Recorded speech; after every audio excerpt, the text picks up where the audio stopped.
so hot. It's so hot in this polyester. All right, fine, I'll keep them on. It's my pleasure to be here this evening to explain to you why social justice is cancer.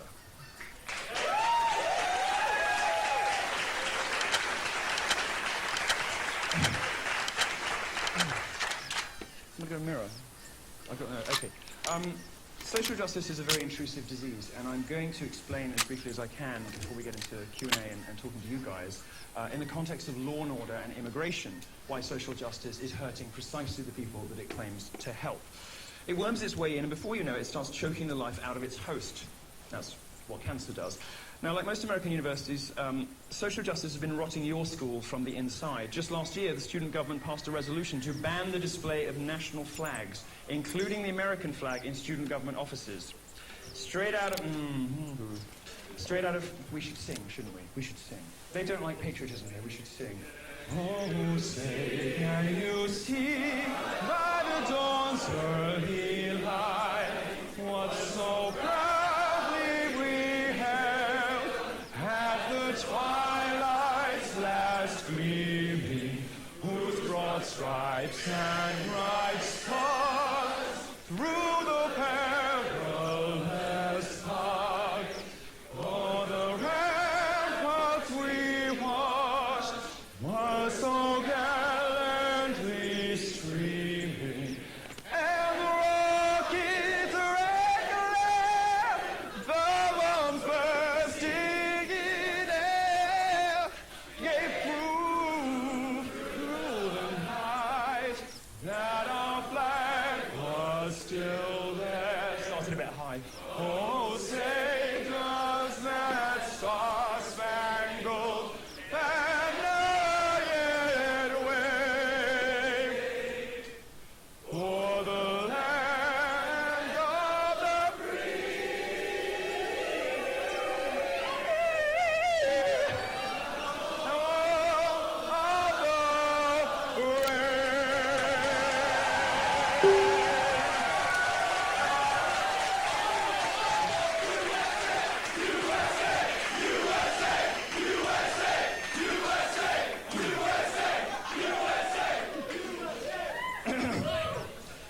After that musical interlude, we'll get to the facts. I started a bit high there, sorry. Straight out of Central Casting, a fellow named Matthew Guevara, probably related to Che, explained that flags can serve as weapons for nationalism, and that the American flag has been flown in instances of colonialism and imperialism. This Che wannabe, who of course is the council representative from the School of Social Ecology, use some very specific social justice buzzwords like a culturally inclusive space and allow everyone to participate equally and confidently. This is social justice cancer in action right here on your campus. Now, the facts show that UC Irvine is not too far gone. It's time to save you. That's why I'm here.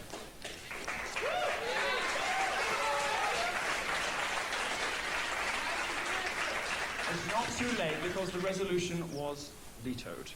It's fascinating to see how sensible people are repulsed by the interactions with social justice warriors. For example, the alumni and potential students at Missouri who've spoken with their wallets. Anyone else happened at Missouri?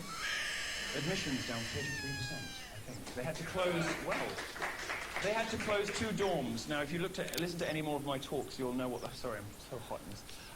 If you listen to any of my other talks, you might know they've closed 2 dorms because they've got so few new applications. You know what those dorms are called? They're the 2 things you lose when you indulge in social justice. They are called strength and excellence.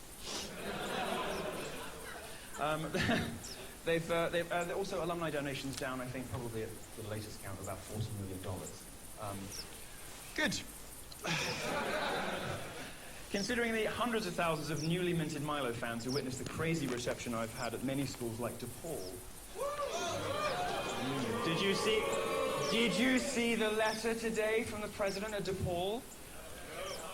No, well, he practically alluded to me as a member of the KKK, and although I do look fantastic in white, that is about where the similarity ends, although I prefer to have disgusting things done to me by black people. For a For a closer-to-home example, consider the Asian population in California. UC Irvine is 58% Asian, a group that has traditionally voted Democrat and supported policies like affirmative action. Now social justice has turned against Asians, with many schools discounting Asian test scores for being too high, punishing them because they work too hard, and California threatening to change their own enrollment rules for a more diverse enrollment. Asians have quickly and strongly moved against these measures, which is why I see so many of them in my talks, I think. I need a penis because my throat is a little dry. Does somebody have a penis for me? Somebody have a penis for me? Can I have that? Does somebody have that for me? Oh, thank you. Thank you very much. Very disappointing. Excuse me.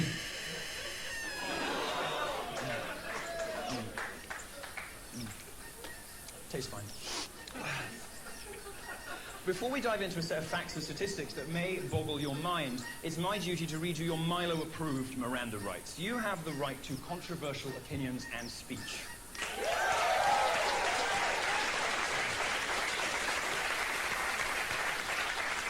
You have the right to confront and to disagree with, to rebut and to question opinions that don't match your own. You have the right to do all of that without being told that you are violating a safe space.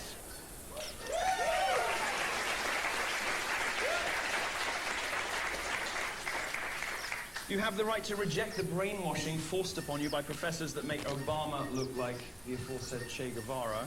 And most importantly, you have the right to worship your dangerous faggot.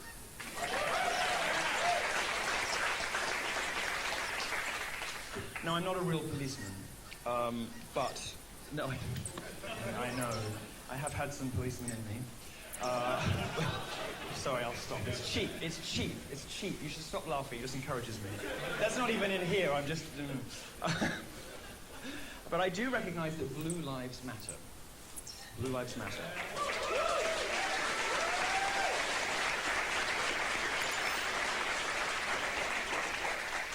Black Lives Matter doesn't really care about black lives. It's, as we'll discuss shortly, more of a movement for attention, money, and, like most activism, more money.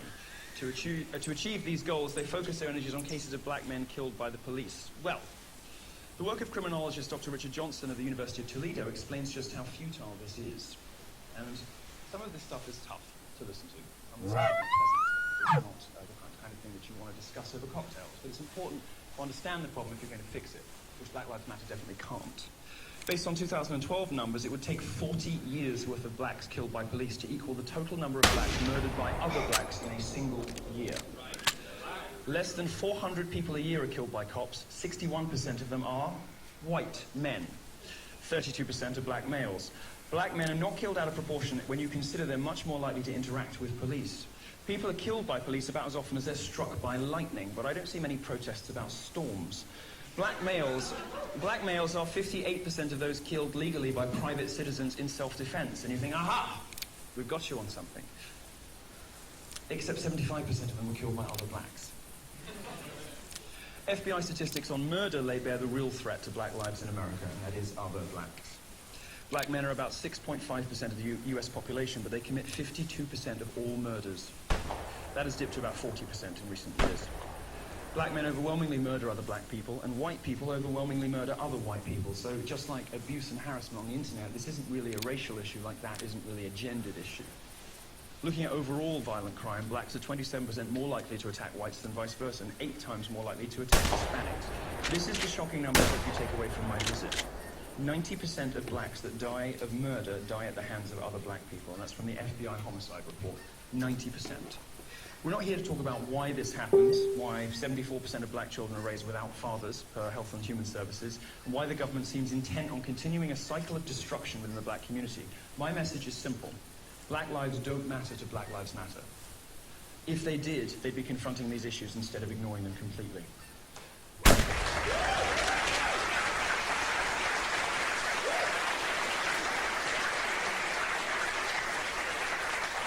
Black Lives Matter tries to turn young men like Michael Brown and Jamal Clark into martyrs, but these guys aren't angels. It reminds me of when the UVA rape case. It was feminism's flagship battle in the fight against a supposed rape epidemic on campus. Except, of course, it wasn't true. Neither was the Duke Lacrosse case. Neither was Emma Solkowitz at the University of Columbia, Mattress Girl. All of these marquee and flagship cases seem to turn out to be hoaxes. The best examples they can come up with, in fact, are hoaxes. And Black Lives Matter's leadership is a disgrace. There's Shaun King, who isn't even black. And, you know, let's see what comes out in the press about all that charity money, but I think we know what's happened to that. DeRay, who's better known for his vest than any actual achievements, and lesser stars like Charles Wade, who was arrested for prostitution and allegedly is also a charity scammer. Now, Chicago is the perfect case study for Black Lives Matter. Chicago, of course, being the home of DePaul. I was out recently and stopped. It's the only event I've ever had to stop. It's the only thing I've ever had to call short. It's Obama's hometown, because of course it is, run by Mayor Rahm Emanuel, who was Obama's chief of staff and worked in the Clinton White House as well. Chicago is a very gun-unfriendly city. Combined with complete domination of the local government by Democrats, it should be a paradise for black residents, given that guns are banned everywhere, right? I thought that's how it works. Like, if there's a gun crime, you just say, okay, guys, no more guns, and all of the killers and crazies go, oh, right. Gun-free...